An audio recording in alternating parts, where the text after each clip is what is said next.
My problem in my life is I have this wonderful life. I come home from work. I play with my children at home. I play with my dog. I listen to your CD every week. And I really feel so incredibly thankful. My contrast is, and this is not very deep, I procrastinate. My house is a mess. I have clutter everywhere. I don't want to do the dishes. I want to play. I want to have fun. Have you heard nothing from us? I know. This is what makes you fun. I know, I'm fun. You can be really neat or really fun. We choose fun. I agree with that.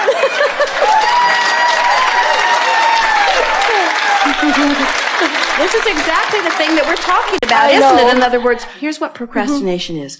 Procrastination is an understanding, a deep understanding on a vibrational level that the energy is not lined up, and so any action that you do is going to be paltry and ineffective anyway. That feeling of procrastination is like pushing a noodle. It's a feeling that I should be doing something, but the should is upstream while all of the energy is flowing downstream, so it means that there's a cross current going on, and so even if you were to push yourself into the behavior of it, you still would not get the results that you seek. You got to understand that everything you put in vibrational escrow is out there in the process of rendezvousing with all of the other aspects that are important to you. And everything is not ready to manifest right now. And when you follow your bliss, when you follow your inspiration, when you follow the feeling, then your timing is such that the effort goes right out of the way. You begin to realize that you were never meant to use your action to make things happen. You were always intended to use your action to enjoy the benefit of what your energy alignment had actually accomplished. You create through thought. You create through vibration. What you create in your day-to-day life is not different from the way the molecules of this time-space reality have formed into that which you call your planet. It was thought first and vibrational alignment. Everything is that way. So a feeling of procrastination always means the same thing. I'm taking action too soon. And it doesn't mean that you have to wait a long time. It means it is my work to line up the energy. And worrying about what you're not getting done is upstream every time. Looking for what feels good is downstream every time, you see. And there's another piece to this that we want to offer to you. And this is the most important thing that we will say today or on any day.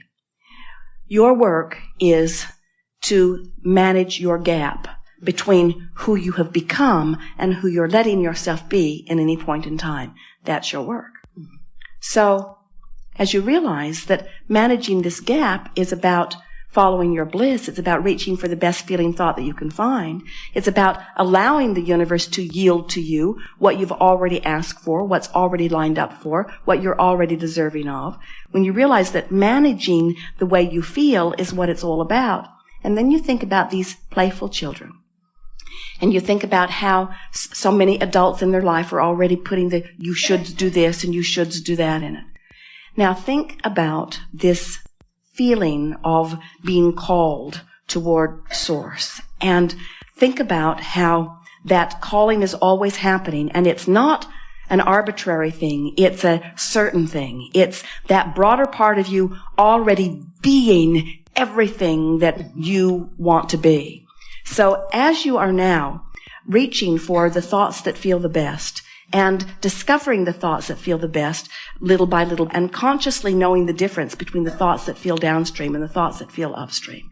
Now think about the children and their playful nature, and think about how intuitively they are reaching for the thoughts that feel the best. And then think about how the adults around them are systematically trying to train that out of them by saying things to them such as, no longer reach for the thoughts that feel the best, instead do the things that I'm telling you to do. So instead of doing what actually feels best, which is source energy calling you in the direction of all that you've become, instead, you're listening to some voice that's outside of you, seeking the approval of someone else. when someone holds you as their object of attention and they like what they're seeing, it feels good to you. In their appreciation of you, they're tuned into source. They're flooding it all over you.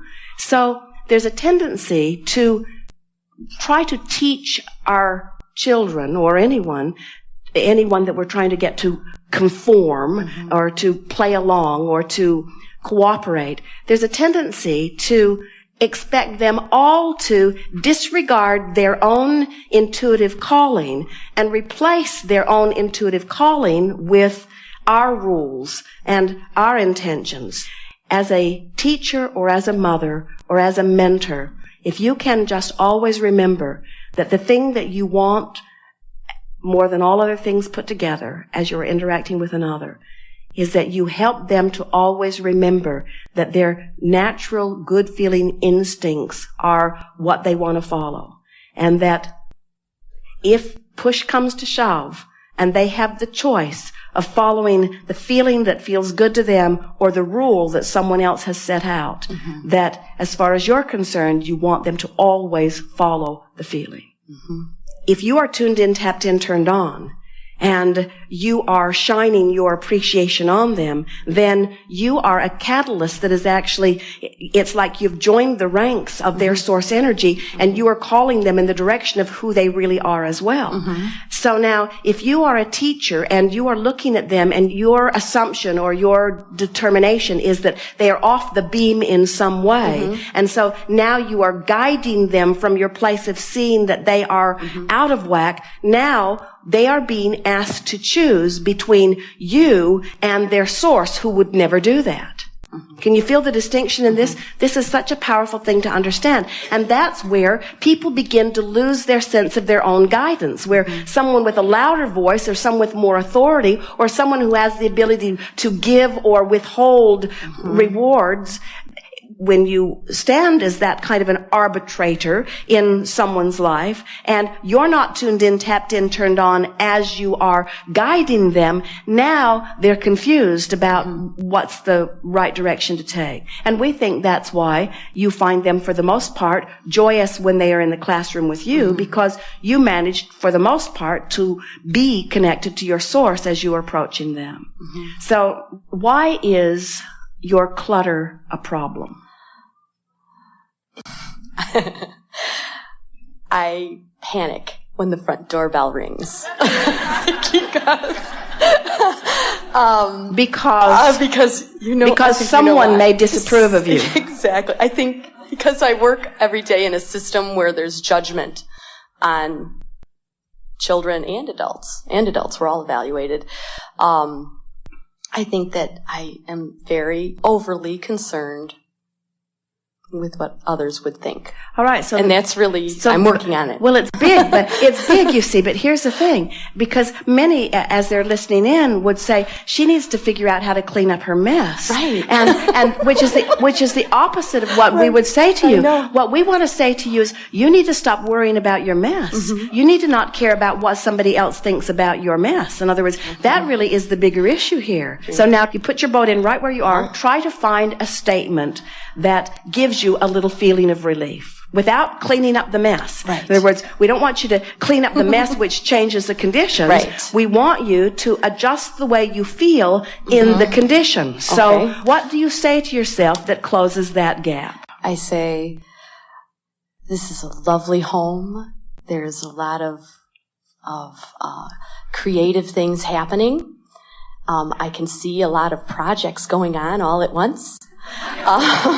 We eat really, really good food because there's a lot of dishes being used. all of this sounds good, and it is potentially downstream. It's a tiny little bit off the subject. In other words, we're not trying to get you to validate or justify the mess. We're just wanting you to acknowledge that sometimes in a little bit of chaos, the very best creations come out. And when I'm relaxed and easy about it, things flow. And I want our home to be one that's comfortable, where everybody feels comfortable in moving around. And I do like order, but there isn't isn't anything inherently wrong with disorder. This doesn't mean that I'm a bad person. It just means I'm a busy person. It doesn't mean that I'm not a good mother. It just means that I'm a full mother. I'm involved in a lot of things. I so enjoy having conversation more than I enjoy bringing order to something. I believe that there is order to my disorder in the sense that a part of me knows where everything is. In other words, you're not trying to fix anything. You're just trying to adjust the way you feel within it. Right. Does that give you any sense of relief? Oh, yes. Yes. Now, and this is the crucial part to this. We're not guiding you to cleaning up your vibration so that then you'll be inspired to the action that will bring order to your house. We're not trying to get you to come into the back door and align energy so that then you'll get your act together and keep your house so that the neighbors will approve of it. That's not the point of this at all. Right. We really are wanting you to find alignment with Source regardless of whether your house is clean or not. Right. Right. And when you show yourself that you can love yourself whether your house is messy or not, that you can be proud of yourself as a mother and as a teacher and as a homemaker. In other words, we promise you, the Source within you is not proud of itself because it keeps an orderly house. The Source within you feels the way it feels because it chooses only the thoughts that feel good. Can you feel the difference? Yes. We don't want you to clean up your house. We want you to find a way to be happy in a house that's messy. That really is what unconditional love is. And when you are happy in a house that's messy, here's the miraculous thing. It's not miraculous, but here's the seemingly miraculous thing that happens. If all the time that you've been messy, you've been putting order in your vibrational escrow, when you stop pushing against not having the order, you will be inspired to the things that will make the order come about with ease. So the question is an orderly environment really in your vibrational escrow? And we say, well, whether an orderly environment is in there or not, feeling good is something that's in there. We are so looking forward to the day that the doorbell rings and that you look around the chaos of your home and you throw open the door and you say to whoever it is, and we hope it is the most fastidious, picky person on the street, and you say, welcome to my home. And the person walks in, and they look around, and you can almost hear what they're thinking. And you don't care. Because you have for days now been practicing coming into alignment with you and in alignment with you and alignment with you. So here's this uptight, very orderly person feeling all uncomfortable about the disorder of your life. And there you are, a really rare specimen of a human adult. You're joyful in your disorder because you don't give a rip what anybody else thinks. You only care about your own energy alignment, and your own energy alignment is in place. And you know what that means? That means the doorbell rings, you don't feel the fear. You know why? Because the fear isn't there. You know why? Because fear can't be present within you when you're in alignment.